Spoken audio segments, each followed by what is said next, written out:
Bonjour à tous, très heureux de vous retrouver pour ce nouveau webinaire organisé par Grisby qui est consacré aujourd'hui à la thématique de la défiscalisation, réduire son impôt, mode d'emploi. Voici le programme du webinaire de ce jour.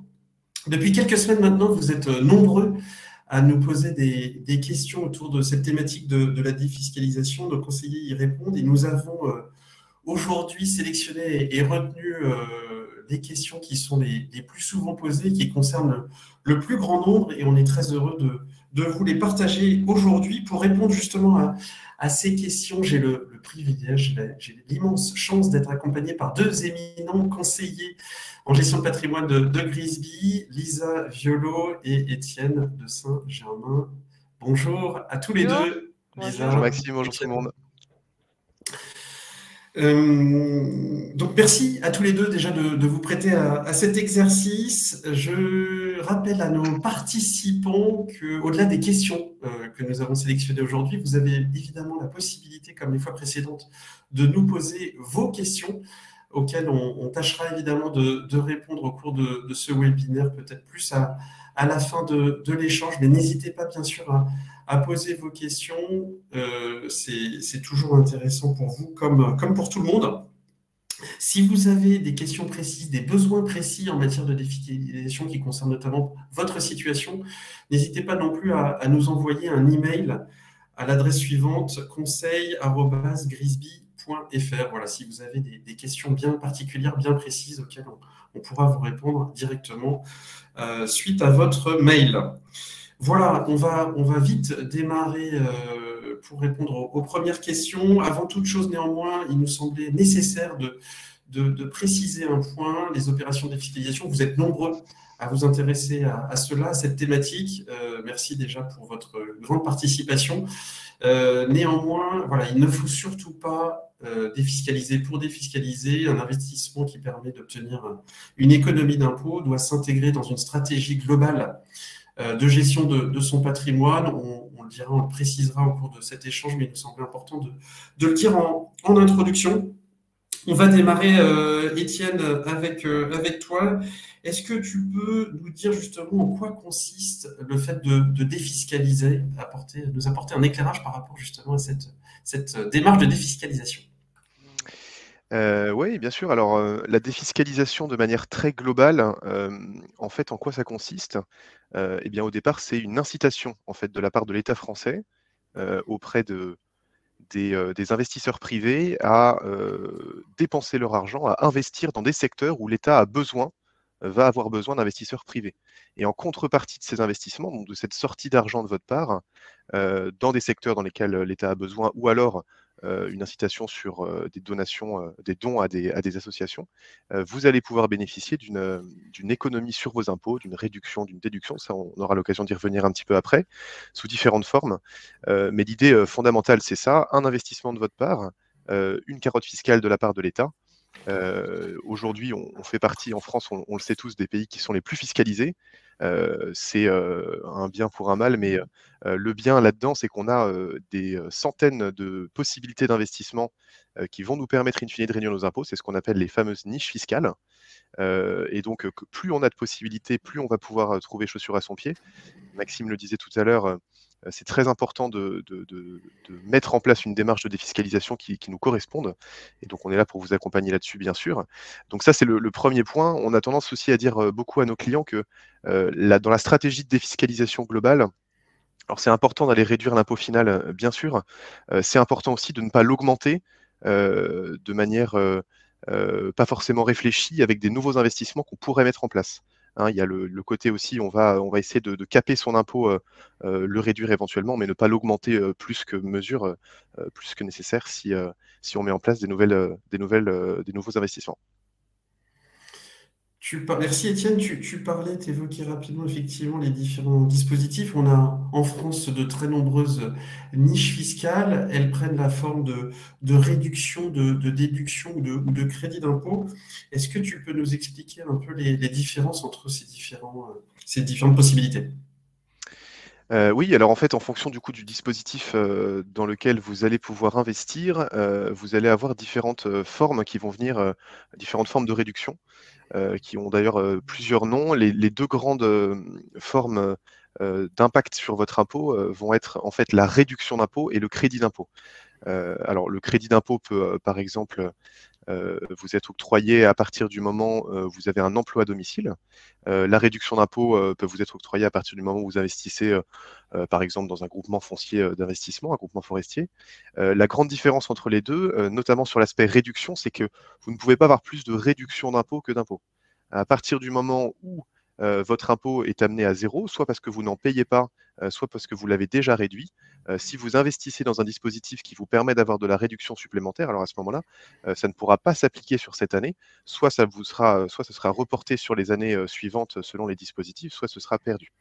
Et à l'inverse, le crédit d'impôt vous permet, même si vous ne payez pas d'impôt en fait en pratique, même si vous l'avez déjà réduit pour l'amener à zéro, de pouvoir bénéficier malgré tout d'un crédit qui se manifestera sous la forme d'un virement de l'administration fiscale lors de la régularisation un an suivant votre investissement. Donc typiquement pour toutes les personnes qui emploient quelqu'un à domicile mais qui ne payent pas d'impôt aujourd'hui, vous avez quand même la possibilité d'avoir un crédit d'impôt de l'ordre de 50% de ce que vous de la rémunération de la personne chez vous.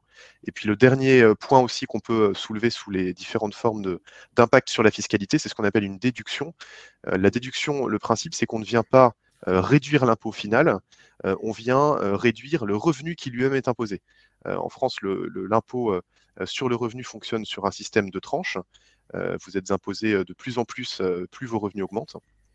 Eh bien, vous avez certains placements comme le plan d'épargne retraite qui vous permettent de venir réduire en fait le revenu qui est imposé. Donc, in fine, évidemment, on réduit notre impôt, mais comme on fonctionne sur un système de tranches, ça peut être extrêmement intéressant pour les personnes qui sont les plus fortement imposées. Merci Étienne pour cet éclairage. Lisa, on nous pose souvent la question, nos clients nous posent souvent la question, combien puis-je défiscaliser? Quel est le montant maximum que je peux défiscaliser? Comment peut-on leur répondre? Alors, effectivement, c'est une très bonne question qu'on a régulièrement de la part de nos clients. En effet, il faut faire très attention dès lors que vous défiscalisez, car il y a des plafonds, il y a des montants maximum. Au-delà, vous ne pourrez pas percevoir la réduction d'impôt ou la déduction allouée. Par exemple, pour commencer, on va avoir le plafond sur les déductions d'impôt et notamment sur le PER, donc comme parlait Étienne juste avant. Le montant maximum que vous pouvez verser aujourd'hui sur un plan d'épargne retraite et qui sera déductible de votre base imposable est de 10%, correspond à 10% de votre revenu annuel. Vous ne pouvez pas investir plus sur un PER, ce ne sera pas pris en compte dans la déduction d'impôt. Néanmoins, vous pouvez tout de même aller récupérer sur les années précédentes les plafonds que vous n'avez pas versés sur votre plan d'épargne retraite. Et donc ça, c'est très intéressant. Par exemple, pour cette année 2021, vous pouvez aller récupérer, si vous ne les avez pas utilisés, tous les versements que vous avez effectués, enfin que vous n'avez pas effectués du coup, depuis 2018. Toutes ces informations, vous pouvez les retrouver directement dans votre dernier avis d'imposition, à la dernière page. Vous allez avoir un récapitulatif des versements que vous pouvez faire cette année sur votre plan d'épargne retraite. Ensuite, on va avoir un autre plafond qui, lui, va correspondre à toutes les opérations de réduction d'impôt. Donc, ça va être, par exemple, le dispositif Pinel, si vous faites des dons, si vous faites des groupements forestiers d'investissement, des FIP, des FIP. Et le montant maximum de réduction d'impôt que vous pouvez avoir sera de 10 000 euros. Donc, même si vous faites beaucoup plus d'investissement dans cette typologie de produits, dans ces dispositifs, vous ne pourrez pas percevoir plus de 10 000 euros de réduction d'impôt. La différence sera complètement perdue. Donc, c'est pour ça qu'il faut bien, en amont, calculer et respecter ces différents plafonds. Vous allez avoir certains dispositifs qui vous permettront quand même de dépasser un peu ce plafond. Vous allez notamment avoir l'investissement dans le Girardin industriel qui va vous permettre de passer de 10 000 euros de plafond de niche fiscale à 18 000 euros. Et vous allez avoir d'autres investissements qui vont être des dispositifs immobiliers, par exemple la loi Malraux ou alors l'investissement en monuments historiques qui vous permettra de dépasser ces plafonds. Mais voilà, il faut payer vraiment beaucoup d'impôts et ce sont des investissements assez spécifiques. Très bien, merci beaucoup Lisa. Donc si on récapitule, on a un plafonnement des niches fiscales qui correspond à un certain nombre de dispositifs jusqu'à 10 000 euros. Pour certains cas particuliers, ça peut monter jusqu'à 18 000 euros. On a un plafond bien particulier qui correspond au plan d'épargne retraite dont tu nous as parlé, Lisa. Et puis, on a des solutions qui peuvent aller encore beaucoup plus loin à travers l'immobilier, notamment les dispositifs Malraux et les monuments historiques. Ça, c'est pour les personnes qui sont extrêmement fiscalisées et qui peuvent se permettre d'investir dans des dispositifs de ce type. Au-delà du plafond, du montant maximum que je peux défiscaliser, quelles sont les démarches, à partir du moment où j'ai pris la décision de mener une opération de défiscalisation, quelle qu'elle soit, quelles sont les démarches à suivre, Lisa, s'il te plaît? Alors, en soi, vous pouvez défiscaliser pour cette année du 1er janvier au 31 décembre. Néanmoins, vous allez avoir certaines typologies de produits à privilégier en début ou en fin d'année. Par exemple, si vous souhaitez investir dans du Girardin industriel, ce sera plutôt en début d'année. Si vous souhaitez vous positionner sur du groupement forestier, des FCPI, FIP, vous pouvez le faire en fin d'année. Sur tout ce qui est plan d'épargne retraite, vous pouvez le faire tout au long de l'année. Et le réel avantage avec le plan d'épargne retraite, c'est que vous allez pouvoir mettre en place des versements programmés, donc lisser vos investissements sur toute l'année et affiner si besoin en fin d'année.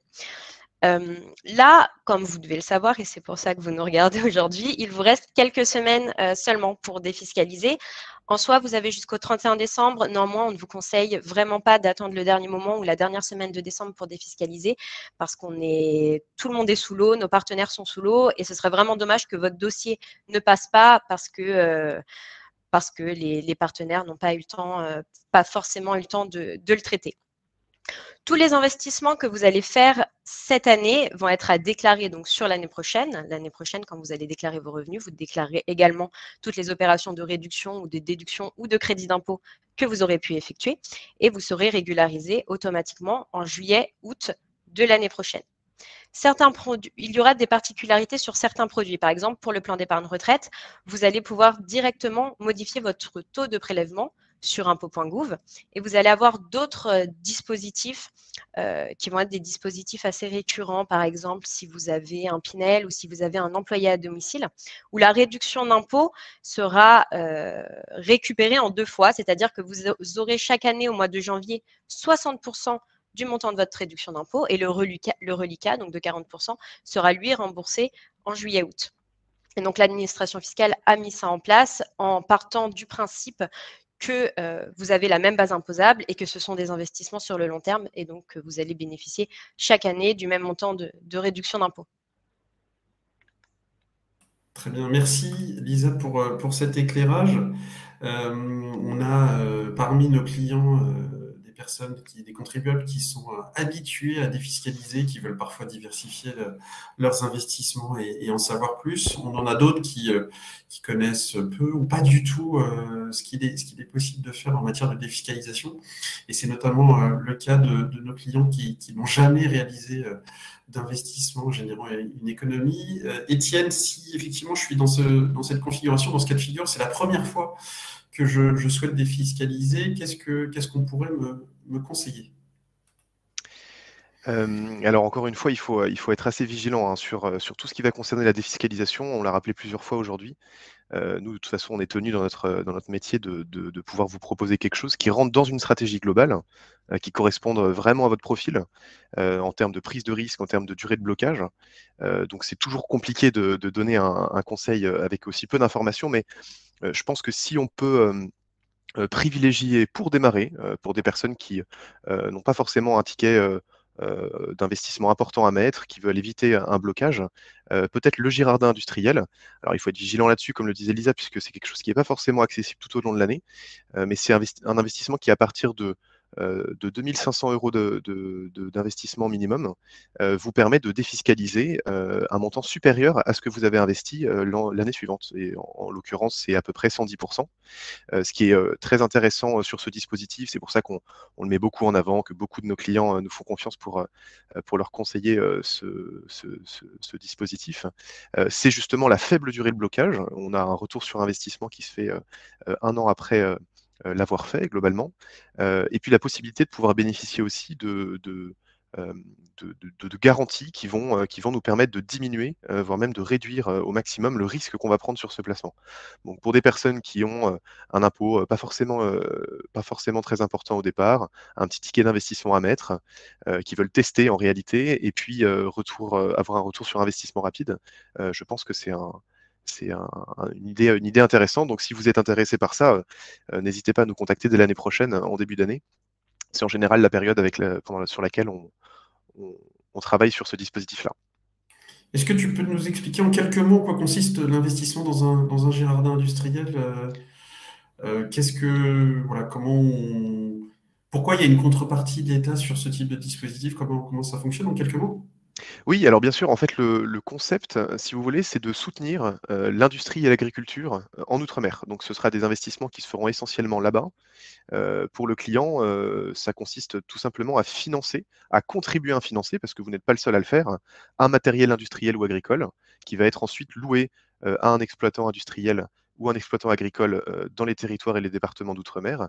Et à l'issue d'une durée de location, qui est en général de 5 ans, eh bien l'agriculteur ou l'industriel va pouvoir acheter ce matériel avec une décote. C'est un moyen pour les industriels et les agriculteurs sur les territoires et les départements d'outre-mer d'acquérir des matériels moins chers. Et donc c'est pour ça que, alors c'est une niche qui existe depuis une vingtaine d'années maintenant, donc c'est extrêmement bénéfique pour ces régions-là. A priori encore d'actualité jusqu'en 2025. Et en échange du coup de cette incitation, vous avez une réduction d'impôt supérieure au montant que vous investissez.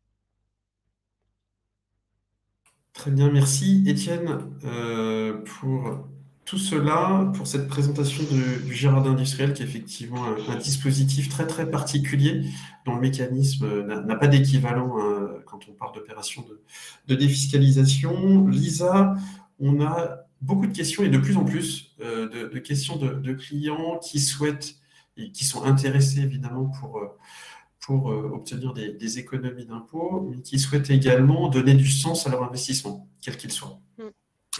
De quelle façon peut-on répondre à cette demande, à ce souhait de la part de plus en plus de clients? Alors effectivement, si aujourd'hui, vous souhaitez vraiment donner du sens à votre investissement tout en bénéficiant d'une réduction d'impôt, vous allez avoir plusieurs produits qui s'offrent à vous, notamment 2 produits que nous, on aime bien. Ça va être le fonds commun de placement dans l'innovation et l'investissement dans des groupements forestiers d'investissement. Donc, le premier, le fonds commun de placement dans l'innovation, c'est en quoi ça consiste? Vous investissez dans un fonds qui, lui, va directement aller investir dans des PME. Donc, vous soutenez l'activité économique française en majorité et selon la stratégie du fonds, vous pourrez également être un peu plus exposé, donc un peu plus diversifié en zone euro. Mais ce sera toujours en grande majorité des PME françaises. Cet investissement vous fera bénéficier d'une réduction d'impôt pouvant aller jusqu'à 25% l'année prochaine. Dans la majorité des cas, vous êtes entre 22 et 25% de réduction d'impôt en N+1. C'est un investissement qui est bloqué sur le long terme. La durée d'investissement varie sur 7 à 9 ans. Vous êtes investi dans du private equity, donc vous êtes investi dans les sociétés non cotées, ça vous permet également de diversifier. Il faut bien prendre en compte que cet investissement, le réel objectif, c'est pour vous d'avoir à la fois la réduction d'impôt en N+1, mais également de bénéficier d'une potentielle plus-value dès lors que le fonds est dissous, donc sous 7 à 9 ans. L'avantage en cas de plus-value, c'est que vous ne serez pas soumis à la flat tax, vous serez uniquement soumis aux prélèvements sociaux et donc exonéré d'impôts sur le revenu. Le second produit, ça va être le groupement forestier d'investissement. Donc, comme son nom l'indique, vous investissez dans des forêts, dans les plus belles forêts françaises. Et selon certains fonds, vous pouvez également être investi sur des forêts européennes. Ça, c'est un fonds vraiment pour les investisseurs qui souhaitent investir dans tout ce qui est développement durable, donc dans des fonds forestiers. Vous allez pouvoir bénéficier d'une réduction d'impôt l'année prochaine de 25%. Et on est également sur un investissement long terme. Sur certains fonds, vous allez également pouvoir bénéficier d'avantages successoraux et donc allier à la fois la réduction d'impôt et la préparation de la transmission. Donc, c'est assez intéressant.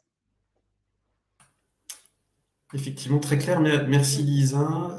Donc des investissements qui permettent de soutenir l'économie et le développement d'entreprises non cotées à travers, par exemple, le FCPI et puis l'investissement forestier décorrélé des marchés financiers. On investit dans un actif tangible qui fait du bien à la planète et c'est vrai que ça répond à un besoin qui est de plus en plus prégnant et à des questions qui nous sont de plus en plus posées par nos clients. Merci pour cet éclairage. L'investissement immobilier, on en a parlé très rapidement tout à l'heure, notamment à travers des dispositifs qui s'appellent le Malraux, le monument historique, et qui permettent de défiscaliser de manière extrêmement massive, plusieurs dizaines, plusieurs centaines de milliers d'euros, et ça concerne peu de monde. Il y a un investissement immobilier qui est plus connu que le Malraux, le monument historique, c'est le dispositif Pinel. Je pense que vous tous participants, vous avez déjà entendu parler du Pinel. C'est un produit qui existe depuis quelques années et qui bénéficie d'un avantage fiscal attrayant.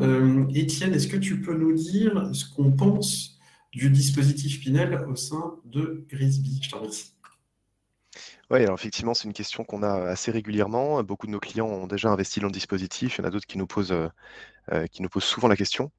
Alors, pour rappel, pour ceux qui ne connaissent pas le principe, c'est que vous avez une incitation à investir dans des zones où il y a une forte demande locative, mais peu d'offres. Et donc, du coup, on va vous inciter à acheter un bien immobilier, un appartement, une maison, que vous allez ensuite louer pendant une certaine durée. Et en contrepartie de cet investissement, vous allez avoir un avantage fiscal qui va se matérialiser tous les ans pendant une certaine durée, de 6 à 12 ans en général, par une réduction d'impôt qui va arriver du coup en proportion du montant que vous avez investi dans ce bien immobilier.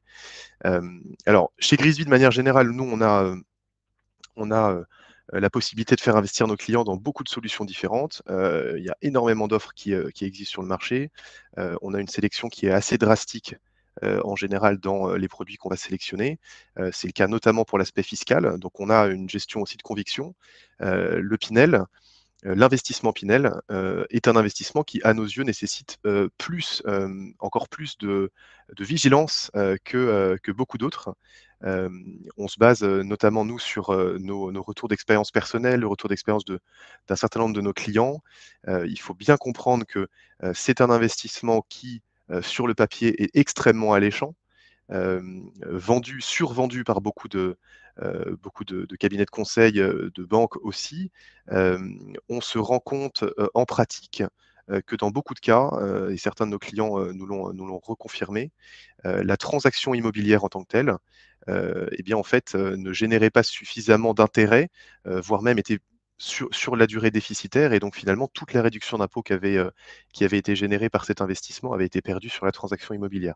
Pourquoi? Parce que c'est souvent des investissements immobiliers qui sont surpayés par rapport à la valeur réelle des biens sur le marché, avec à la sortie, comme les Pinel sont construits sous forme de lots, une revente simultanée avec tous les autres lots d'à côté. Donc, de temps en temps, effectivement, un prix de revente qui est pas satisfaisant, voire même inférieur à ce qui se fait sur le marché. Les loyers, pendant toute la durée de location étant plafonnés, vous avez in fine une rentabilité de l'investissement qui se retrouve pas. Et donc, du coup, c'est beaucoup de blocages pour peu d'intérêt. Alors, il faut évidemment relativiser, c'est pas le cas de tous les dispositifs Pinel. Nous, ce qu'on essaie de faire passer comme message derrière, c'est que il faut être vigilant là-dessus, à ce qu'on vous dit, à ce que vous entendez. Il faut pas aller directement dans ce type d'investissement parce qu'on a la carotte fiscale et que ça nous semble intéressant. Il faut vraiment aller un petit peu plus loin, vous entourer des bons conseillers, vraiment faire attention aux conseils et aux personnes avec lesquelles vous travaillez. Si vous avez la possibilité d'investir dans des biens à côté de chez vous, dans des secteurs que vous connaissez, etc., c'est un plus. Mais voilà, c'est vrai que c'est un message qu'on aime bien faire passer régulièrement parce qu'on entend beaucoup parler et c'est un investissement sur lequel il faut être très vigilant.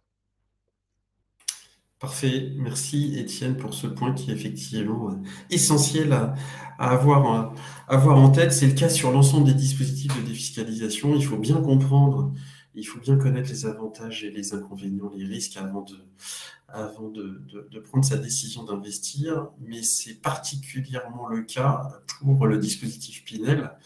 sur lesquels les enjeux sont importants parce qu'on investit sur un produit de ce type des sommes importantes et puis on s'engage dans la durée. Donc soyons vigilants, c'est le maître mot quand on parle de défiscalisation et en particulier de dispositif Pinel. Le Pinel est bien connu, on le disait juste avant, par tous.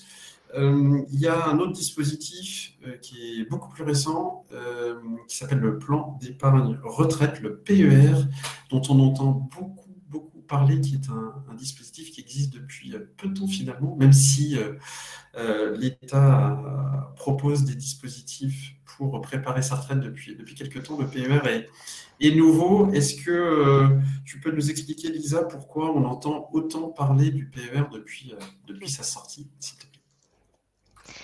Alors effectivement, donc le plan d'épargne retraite, depuis sa refonte en 2019, rencontre un réel succès. Donc comme on l'a dit un peu plus tôt, il permet de faire baisser son impôt. Donc vous bénéficiez d'une déduction d'impôt, c'est-à-dire que les montants versés sur le plan d'épargne retraite vont directement sortir de votre base imposable. Donc ça, c'est déjà un énorme avantage au plan d'épargne retraite. Et plus votre tranche marginale d'imposition est forte, plus c'est intéressant. Nous, on va surtout conseiller de faire des plans d'épargne retraite dès lors que votre tranche marginale sera égale ou supérieure à 30%. Ça devient extrêmement intéressant. Le PER est aussi très avantageux dans le cadre de la transmission. Aujourd'hui, il faut quand même prendre en compte que c'est donc un produit d'épargne pour préparer sa retraite. C'est un produit qui est bloqué sur le long terme, sur le très long terme pour certains cas, car vous ne pourrez pas récupérer les capitaux investis avant le départ à la retraite. Vous allez avoir quelques cas exceptionnels de sortie qui vont être notamment l'acquisition d'une résidence principale ou alors quelques cas d'accident de la vie. Donc, il faut bien avoir en tête que c'est bloqué, sinon jusqu'à la retraite. Si vous avez encore aujourd'hui des anciens dispositifs de retraite, notamment je pense au PERP, n'hésitez pas à nous contacter pour qu'on étudie et qu'on voit ensemble si c'est avantageux de le transférer sur un PER. La grosse différence que vous avez aujourd'hui entre les anciens dispositifs d'épargne retraite et le PER, c'est que vous bénéficiez donc depuis 2019 d'un choix en termes de sortie. Auparavant, vous pouviez uniquement sortir vos capitaux en rente. Aujourd'hui, vous pouvez opter soit pour la sortie en rente, soit pour la sortie en capital. Donc, il est quand même assez avantageuse. Et vous pouvez même, selon certains PER, combiner les deux. Donc, c'est sympa, on aime bien. Si vous avez aujourd'hui encore d'anciens articles 83, Madelin, même des PERCO, et donc les PER, comme j'ai dit avant, on peut les transférer sur des PER. Dans la majorité des cas, c'est avantageux pour vous. Donc, n'hésitez pas à nous contacter afin qu'on voit au cas par cas ce qu'il est possible de faire. Très bien, merci Lisa. Effectivement, donc le plan d'épargne retraite qui rencontre un magnifique succès depuis 2 ans parce qu'il est commercialisé depuis le mois d'octobre 2019. C'est un produit récent qui rencontre un beau succès et qui est incomparable par rapport à son prédécesseur, le PERP dont tu as parlé, Lisa. On a un certain nombre de... Merci une fois de plus à tous les deux déjà pour toutes ces réponses, ces éclairages intéressants pour chacun des participants.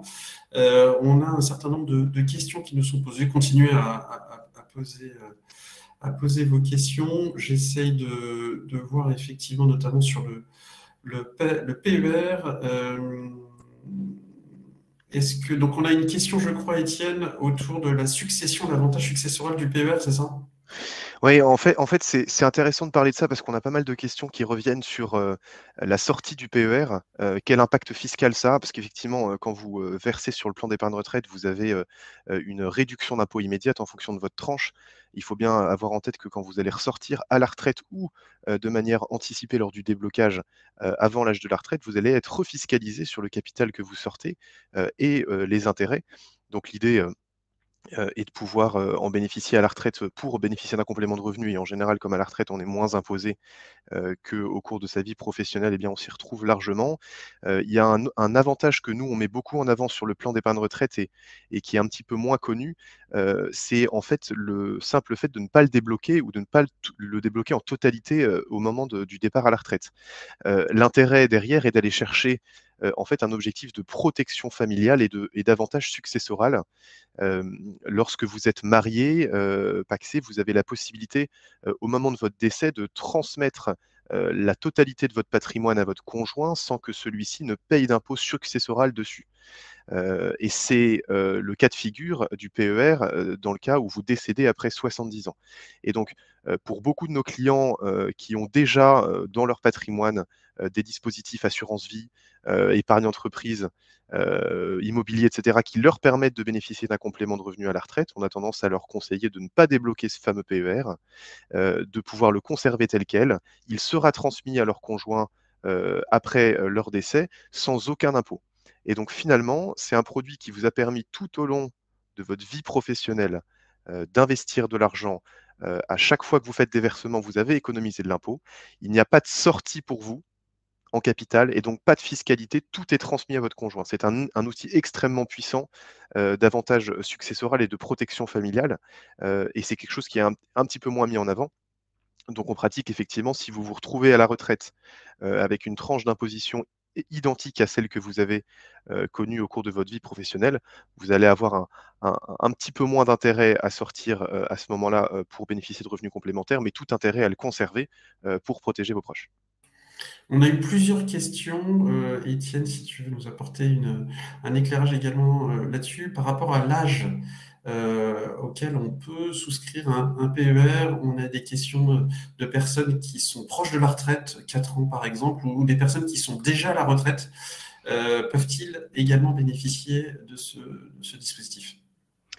Oui, tout à fait. Alors en fait, on n'a pas du tout enfin, on a une limite d'âge en général, ça dépend des plans qu'on va choisir, mais nous, on aime bien parler de 70 à 75 ans, qui est le maximum possible pour ouvrir un PER. Donc vous voyez, vous êtes largement, pour la plupart d'entre vous, à l'âge de la retraite à ce moment-là. Donc il est possible d'ouvrir un PER en étant à la retraite ou en étant proche de l'âge de la retraite. L'intérêt, il est en fonction des objectifs que vous allez choisir, on va s'y retrouver. C'est-à-dire que pour les personnes qui, comme je l'ai abordé juste avant, n'ont pas l'intérêt de le débloquer pour des compléments de revenus, eh bien, lorsque vous n'êtes pas encore à la retraite, vous allez défiscaliser sur les 3, 4, 5 dernières années d'activité.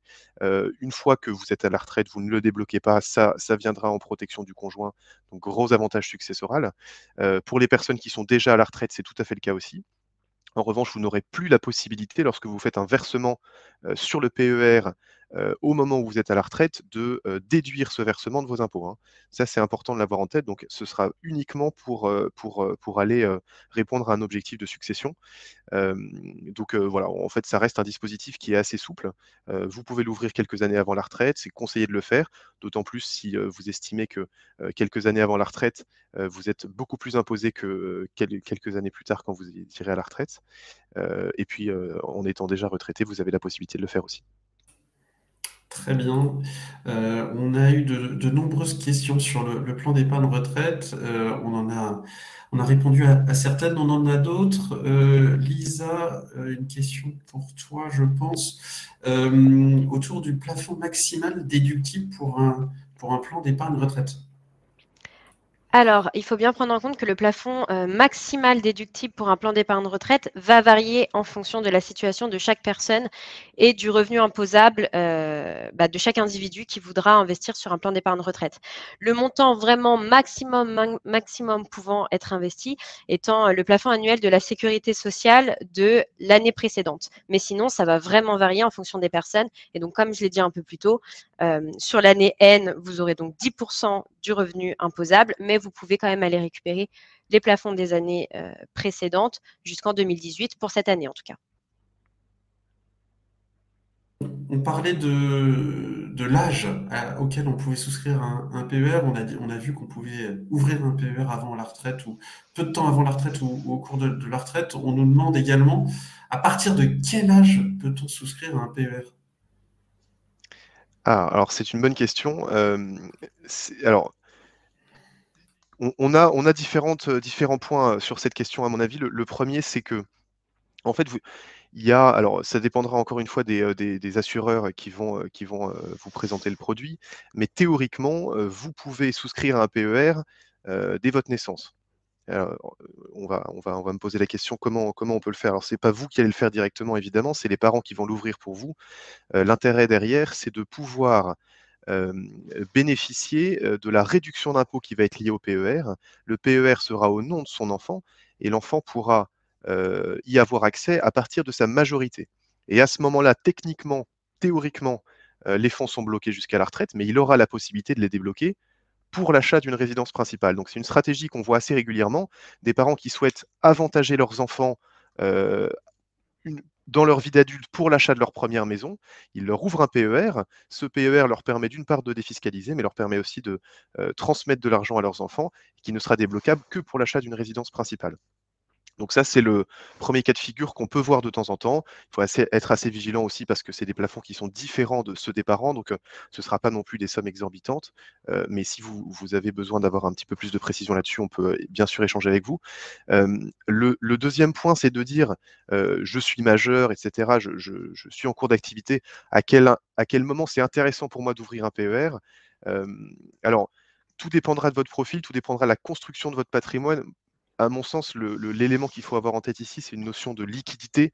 Vous êtes jeune, si vous estimez un départ à la retraite dans 40 ans, il faut juste avoir en tête que les fonds que vous allez investir vont être bloqués sur cette durée. Si vous pouvez vous le permettre parce que vous avez déjà des fonds de côté sur un matelas de sécurité, sur une assurance vie qui sont liquides, qui sont disponibles, il n'y a aucun problème évidemment. Deuxième point, ça dépendra aussi, à mon sens, de votre tranche d'imposition. Si vous faites partie des contribuables qui sont peu imposés, voire pas imposés, le PER n'aura pas beaucoup d'utilité fiscale en tout cas. Donc la réponse globale, c'est ça dépend un petit peu de votre profil. Très bien. On a évoqué le cas de déblocage anticipé lié à l'acquisition d'une résidence principale. On a une question par rapport, Lisa, par rapport à la fiscalité dans ce cadre-là. Est-ce que tu peux nous répondre à ce point-là? Oui, bien sûr. Alors effectivement, si vous décidez de sortir les fonds dans le cadre de l'acquisition d'une résidence principale, les capitaux vont être réintégrés à votre revenu imposable. Donc oui, vous payerez de l'impôt et sur la plus-value, pardon, vous serez soumis donc à la flat tax. Néanmoins, il faut prendre en compte la durée de vie de votre plan d'épargne retraite. Si effectivement vous ouvrez un PER cette année et que vous décidez de le clôturer l'année prochaine pour acheter votre résidence principale, ce sera juste un décalage d'impôt. Néanmoins, si ce plan d'épargne retraite est ouvert depuis 5 ans, 10 ans et que les fonds y travaillent depuis 5 ans, 10 ans, même si plus tard, vous devez effectivement repayer cet impôt, l'argent, le capital que vous avez pu investir sur ce contrat aurait dû de base partir directement à l'administration fiscale. Sauf que ce capital a été investi dans le contrat et a généré des plus-values sur 5 ans, 10 ans, 15 ans, 20 ans, etc. Donc ça reste avantageux, il faut juste laisser le PER travailler un peu. On a une autre question qui est liée à l'acquisition d'une résidence principale là, qui vient de nous être posée. Je te lis la question. Si l'on est déjà propriétaire de sa résidence principale, mais que l'on souhaite changer, peut-on débloquer également le plan d'épargne retraite? Il n'y a aucun problème. Vous n'êtes pas obligé de ne pas avoir été propriétaire de votre résidence principale pendant, que sais-je, 6 mois, 2 ans, 5 ans, 10 ans. Tant que vous dites que vous déménagez pour aller dans une nouvelle résidence principale, que vous achetez une nouvelle résidence principale, pas de problème, vous pourrez débloquer votre PER. On a des personnes qui détiennent déjà des dispositifs. Je crois que tu l'as évoqué tout à l'heure, effectivement, Lisa, je crois, j'en suis certain, le fait de transférer potentiellement un PER vers un PER. Est-ce qu'il est possible de faire des transferts d'autres dispositifs que le PERP vers le nouveau plan d'épargne retraite? Alors oui, effectivement, vous allez pouvoir notamment transférer des articles 83, mais ce n'est pas dans tous les cas. Donc, il vaut mieux nous appeler afin qu'on voit ensemble. Si vous travaillez toujours dans la société qui vous a ouvert votre article 83, il ne sera pas possible de le transférer. Vous allez pouvoir transférer des PERCO, vous allez pouvoir transférer également des Madelins ou des PERP. Ouais, ce qu'il faut bien retenir, c'est que depuis l'entrée en vigueur de la loi Pacte, l'objectif du gouvernement, ça a été de simplifier l'épargne retraite. Donc l'idée, c'est que plutôt que d'avoir une dizaine de dispositifs différents qui, à l'époque, avaient tous un nom différent, donc Madelin, PERP, PERCO, Préfonds, article 83, etc., etc., en fait, on va tout centraliser sur un dispositif qui s'appelle l'épargne retraite, le PER. Et ce PER va avoir différents compartiments. Vous allez avoir un compartiment individuel, c'est celui dont on parle depuis le début, qui vous permet, vous, de faire des versements. Ces versements sont déductibles de votre revenu imposable, à nouveau fiscalisés au moment du déblocage. Mais vous allez aussi avoir des compartiments collectifs ou catégoriels, qui sont ceux sur lesquels l'employeur va venir verser de l'abondement, de la participation, de l'intéressement éventuellement en fonction de l'entreprise dans laquelle vous travaillez. Et en fonction de tous ces types de produits-là, théoriquement, vous avez la possibilité en fait de tout centraliser sur un plan d'épargne retraite qui aura différents mécanismes de fonctionnement, une déductibilité ou non des versements en fonction d'où ça provient, différents modes de fiscalité à la sortie aussi. Donc c'est un peu le contraste, c'est que c'est censé être plus simple, mais en réalité, vous rassemblez tout dans un seul produit. Donc ça peut devenir vite complexe, c'est pour ça qu'il faut être vigilant. N'hésitez pas à nous appeler pour ça aussi. Mais donc théoriquement, vous avez du PERCO dans votre entreprise, vous pouvez le transférer tous les 3 ans. Vous avez, des anciennes articles 83 comme le disait Lisa, vous avez la possibilité de le faire si vous avez quitté l'entreprise. Vous avez des anciens PERP, des anciens Madelin. Tout ça, vous avez la possibilité de les transférer sur votre nouveau PER. L'intérêt pour vous, c'est que dans certains cas, ça va vous permettre des cas de sortie beaucoup plus souples, en capital et pas forcément en rente. Ça vous permet de tout centraliser sur un produit de qualité. Si le conseil qu'on vous a donné est bon et que vous avez un nouveau PER qui est peu chargé en frais, qui est extrêmement qualitatif en termes de solutions d'investissement, ça peut valoir le coup de tout rassembler pour des facilités de gestion et pour une optimisation du rendement. Donc oui, c'est quelque chose qu'on conseille et qu'on fait très largement. Très bien. On a parlé à de multiples reprises du plan d'épargne retraite. C'est parce qu'on a eu de nombreuses questions autour de ce dispositif. Merci à tous pour vos questions. On a eu des questions sur d'autres dispositifs également.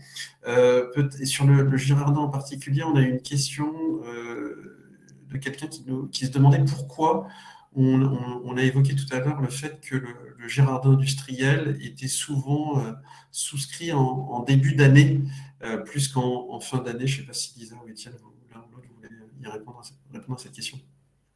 Oui, le Girardin se souscrit plutôt en début d'année pour la simple et bonne raison que vous n'avez pas une infinité de projets d'investissement qui vont être disponibles en Outre-mer. Le travail de la société de gestion qui va en fait sélectionner ces projets d'investissement, auditer les potentiels locataires, va se faire sur une année et ensuite ils vont présenter une enveloppe globale qui va permettre de financer un nombre défini de projets. Cette enveloppe, elle est évidemment à montant limité. Nous, on en a un certain nombre qui nous est possible de proposer à nos clients. Une fois que ces enveloppes sont terminées, il n'y a plus de projet à financer derrière, donc plus de possibilités d'investissement. Pour avoir une idée un petit peu plus précise du timing, on est plutôt sur une durée qui va s'échelonner entre janvier et avril, si vous voulez être certain de pouvoir vous positionner sur le dispositif.